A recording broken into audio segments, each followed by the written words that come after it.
বেকারত্বের যন্ত্রণা শুধুই পুরুষের, নারীর না। আমি কাজল, ব্লগ বাই কাজলের নতুন একটি ব্লগে বড়দের প্রণাম জানাই আর ছোটদের স্নেহ ভরা ভালোবাসা। আমাদের নারীদের জানেন তো কোনো বেকারত্বের যন্ত্রণা নেই। আমরা অর্থনৈতিক দিক থেকে স্বাবলম্বী হই বা নাই হই তাতে কিচ্ছু যায় আসে না। কোনো মেয়ের বিয়েও আটকায় না, শ্বশুরবাড়িতে তার কোনো কিছুই আটকায় না। কিন্তু একটা পুরুষ যদি না অর্থনৈতিক দিক থেকে স্বাবলম্বী হয় তাহলে তার বিবাহ সব কিছুই আটকে যায়। আর সব থেকে মনে হয় যন্ত্রণাদায়ক এটাই একটা পুরুষের কাছে, তার বেকারত্বের জ্বালা। যে কোনোভাবেই একটা পুরুষকে তার বেকারত্ব ঘোচাতেই হবে, নইলে যে সমাজে তার কোনো দাম নেই। সে হতে পারে একজন শিল্পী, হতে পারে একজন ভালো আর্টিস্ট, কিন্তু যদি সে অর্থনৈতিক দিক থেকে স্বাবলম্বী না হয় তাহলে তার কোনো মূল্য নেই, কেউ তাকে মূল্য দেবে না। এমনকি কোনো যুবক যদি তার বিবাহিত জীবনে বেকার হয়ে পড়ে তাহলে সেই একটি নারী যে ছিল তার জীবনে অনায়াসে তাকে ছেড়ে চলে যায়। খুব কম নারী তার সাথে থাকে, কিন্তু মেয়েদের জীবনে এটা কখনোই হয় না। একজন বেকার নারী হতে পারে শিক্ষিত, খুব সুন্দরভাবে বেকার জীবন নিয়ে সারাটা জীবন কাটিয়ে নেয়, তার কাছে কোনো বেকারত্বের জ্বালা নেই। কোনো বেকার মেয়ে কখনো বিয়ে আটকায় না। আবার দেখবেন কোনো স্বাবলম্বী মেয়ে কখনো কোনো বেকার ছেলেকে বিয়ে করে না, কিন্তু এর উল্টোটা কখনোই হয় না। বেশিরভাগ মেয়ে তার স্বামীর ঘাড়ে চড়ে বেশ ভালো করেই জীবন কাটিয়ে দেয়। আবার যদিও করে থাকে কোনো স্বাবলম্বী মেয়ে কোনো বেকার ছেলেকে বিয়ে, পদে পদে তাকে শুনতে হয়, আরে তুই তো বউয়ের পয়সায় খাস। বুঝে পায় না এই সমাজের কি নিয়ম। আবার দেখবেন আমরা মেয়েরা কোনো একটা অজুহাতে কখনো কখনো, যদিও আমাদের হাতে জব থাকে, আমরা ছেড়ে দিই নির্দ্বিধায়, কোনো দ্বিধাবোধ করি না। আমি নিজেও এই কাজটিই করেছি। কিন্তু একটা ছেলে যদি জব ছাড়ে তার পরিবারে বিভিন্ন ধরনের সমস্যায়, কেন ছাড়লো, কী জন্য ছাড়লো, বউ বাচ্চাকে কী খাওয়াবে, যেন একারই দায়িত্ব তার বউ বাচ্চাকে খাওয়ানো। আবার দেখবেন কোনো স্বাবলম্বী মেয়ে সে যে অর্থ ইনকাম করে কখনো কোনো পুরুষের হাতে তুলে দেয় না, কিন্তু একটা পুরুষ যে পরিমাণ অর্থ উপার্জন করে সে অনায়াসে একটা নারীর হাতে তুলে দেয়। একটা মেয়ে যখন স্বাবলম্বী হয় সে বলে আমি যেটা উপার্জন করছি আমি বুঝবো কিভাবে আমি সেটা ইউটিলাইজ করব। কিন্তু একটা পুরুষের সেটা বলার কোনো অধিকার নেই। তখন সাথে সাথে নারী গর্জন করে ওঠে, আরে আমি তোমার ঘর সংসার সামলাচ্ছি, তাই না তুমি করতে পারছো? আমাদের মেয়েদের আবার বিভিন্ন ধরনের প্যাশান থাকে, পার্লারে যাব, ছবি আঁকা, গান বাজনা, কিন্তু তাতে আমরা কখনোই স্বাবলম্বী হয়ে উঠি না।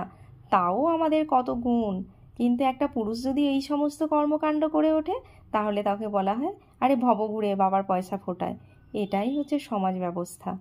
কি অদ্ভুত না আমাদের সমাজ ব্যবস্থা। আর যারা আমার ভিডিওগুলি দেখেন তাদেরকে অসংখ্য ধন্যবাদ। আর যদি আমার ভিডিওগুলি ভালো লেগে থাকে তাহলে চ্যানেলটি সাবস্ক্রাইব করে আমার পরিবারের একজন হয়ে অবশ্যই থেকে যাবেন। আর যারা বড়রা অবশ্যই আপনারা আশীর্বাদ করবেন আমি যেন এই সমাজ মাধ্যমে টিকে থাকতে পারি। আর ছোটরা তোমরা স্নেহভরা ভালোবাসাপূর্ণ লাইক দিতে ভুলো না। আর এই সমস্ত বেকার কথাবার্তা বলতে বলতে আমি চলে এসেছি আমার রান্নাঘরে, কারণ আমার পরিবারে একজন ছকার আছে, মানে আমার হাজব্যান্ড, ও ডিউটি যাবে, তাই খাবার দাবার বানাতে। আর এই পনিরটা জানেন আমি হাতেই বানাই। কালকে জানি না পনিরটা ঠিকভাবে জমেনি কেন, তো আজকে পনিরটার একটা রেসিপি বানাচ্ছি। আপনারা সবাই দেখলেন কি কি মশলা দিয়েছি। তারপর তেলের মধ্যে অল্প একটু ক্যাপসিকাম ভেজে ওর মধ্যে ওই মশলার পুরো যেটা পিউরি বানিয়েছিলাম দিয়ে দিলাম, আর একটু গরম মশলা, অল্প একটু কাশ্মীরি লঙ্কার গুঁড়ো আর একটু হলুদ দিয়ে দিলাম। ব্যাস, একটু নাড়াচাড়া করে তেল ছেড়ে গেলেই জল দিয়ে দেবো। দেওয়ার পরে দিয়ে দেবো পনিরের টুকরোগুলো। আর জানেন তো অনেক সময় দেখবেন আমরা তেল মশলা একটু কম খেতে চাই, তখন কি হয় পনিরের ছোট টুকরো করে ভাজলে ওগুলো কি হয় তাওয়ার বা কড়াতে যাতেই ভাজেন লেগে যাওয়ার ভয় থাকে, মানে চিটিয়ে যাবে, পনিরগুলো ভেঙে আরও টুকরো হয়ে যাবে। সেই জন্য এরকম বড় সাইজ করে মানে গোটা পনিরটাই ভেজে নিয়ে তারপরে কেটে নিন, তাহলে ভেঙে যাওয়ার ভয় থাকে না। আর আমি এদিকে বিমসের একটা খুব সিম্পল সবজি বানিয়েছি, কারণ আমার শরীরটা কদিন ধরেই ভালো নেই। আমার না কিছু কিছু অদ্ভুত জিনিসপত্র হচ্ছে, তো আপনাদের আমি কালকের ভিডিওতে অবশ্যই জানাবো যে আমার সাথে কি অদ্ভুত হচ্ছে। বিভিন্ন ধরনের টেস্টও করিয়েছি, কিন্তু কোনো কিছুই সমস্যা নেই। আর এদিকে আমার সন্ধেবেলা হলেই কী সব অদ্ভুত ফিলিংস চালু হয়ে যায়। কথা বলতে বলতে আমার রান্না বান্নাও হয়ে গেল।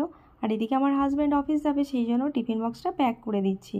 আর আমি ওকে বাইরের খাবার খুব একটা খেতে দিই না, সেই জন্য বাড়ি থেকে সমস্ত কিছু মানে সকাল থেকে ও ফেরার আগে পর্যন্ত যা যা খাবার দাবার লাগে তাই দিয়ে দিই।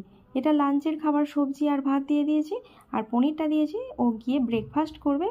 রুটি মানে ও রুটি খেতে পারে না, তাই চাপাতি আর পনির, একটাতে ফল দিলাম, ওটা 9টার সময় খাবে। আর বিকালে ছোলা সেদ্ধ, কখনো কখনো বা ভুট্টা দিই, যেদিন যেরকম আর কি হয় সেরকমই করে দিই। আর আমার শরীরটা কদিন ধরে ঠিক নেই, তাই আমি সেদ্ধ ভাতই খাচ্ছি। আর সোনার জন্য পনির রয়েছে, ওকে ডিমের অমলেট বানিয়ে দেবো, ও দুপুরে খেয়ে নেবে। আর আজকে জানেন ঘরটাও ভীষণ নোংরা হয়ে রয়েছে, মানে দুটো বেডরুম পরিষ্কার করেছি আর একদিন রান্নাঘরটা পরিষ্কার করেছি। তো ডাইনিং হলটা এখনও নোংরা হয়ে রয়েছে, এটাও পরিষ্কার করব। আর জিনিসপত্রগুলো একটু এদিক ওদিক সরিয়ে দেব। মাঝে মাঝে দেখবেন জিনিসপত্রগুলো যে জায়গায় রাখি তার থেকে একটু সরিয়ে দিলে, এদিক ওদিক করে দিলে ঘরটা বেশ দেখতে ভালো লাগে, মানে একটা নতুনত্ব আসে। আর কথা বলতে বলতে আমি এগুলো সরাতেও শুরু করে দিয়েছি। আর সোনার এখন ছুটি রয়েছে, ও এখনও ঘুম থেকে ওঠেনি। ও উঠলে এখন প্রায় 9টা মতো বাজে, ও উঠলে ওকে খাবার দিয়ে দেবো। দিয়ে তারপর আমার যা ঘরের কাজকর্ম, মানে জামা কাপড় ধোয়া, ঘর মোছা, ওগুলো করে নিয়ে আমরা দুপুরে খেয়ে একটু রেস্ট নেব। তারপর আবারও সন্ধেবেলা চালু করবো আমার রান্না বান্না।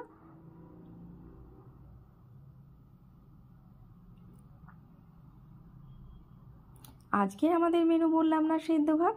আর সোনা তো সেদ্ধ খেতে চায় না, তাই ওকে একটা ডিমের অমলেট বানিয়ে দিয়েছি। আর সন্ধেবেলায় যে সোনা বসে গেছে কাগজ কাটাকাটি করতে, ও কাগজ কেটে কিছু না কিছু বানাতে থাকে। আর আপনারা অবশ্যই আশীর্বাদ করবেন ও যেন বড় হতে পারে। ভিডিওটি দেখার জন্য আপনাদের ধন্যবাদ।